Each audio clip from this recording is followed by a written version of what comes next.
stammering in its most fundamental form is when you go to say a word or a phrase or a sentence, and in that moment you can't say that sound.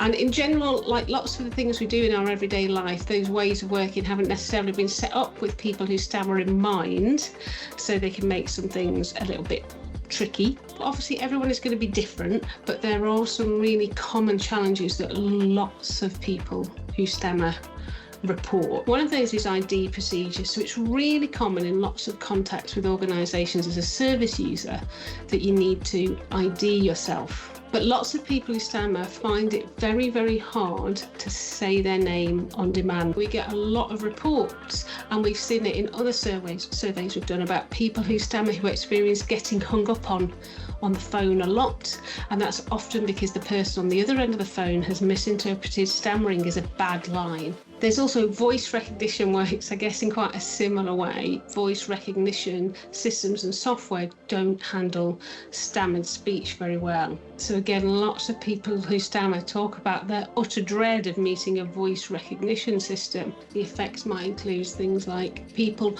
not ever making that contact in the first place. You might not make that call or go into a branch because the physical and emotional cost of that contact is so great that they decide not to bother.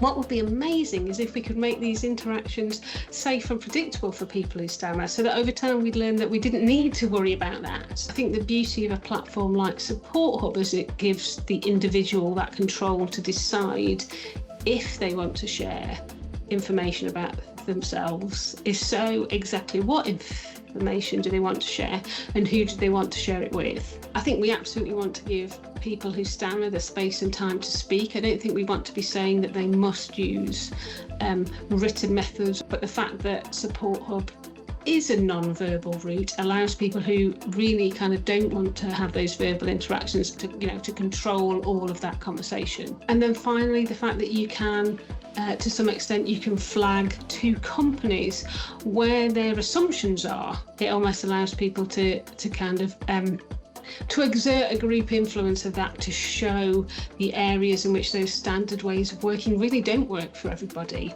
so that companies can consider how could they review that, how could they not just make tailored adjustments for individuals, but how could they make that system more universally flexible so the standard system can be accessed by more people.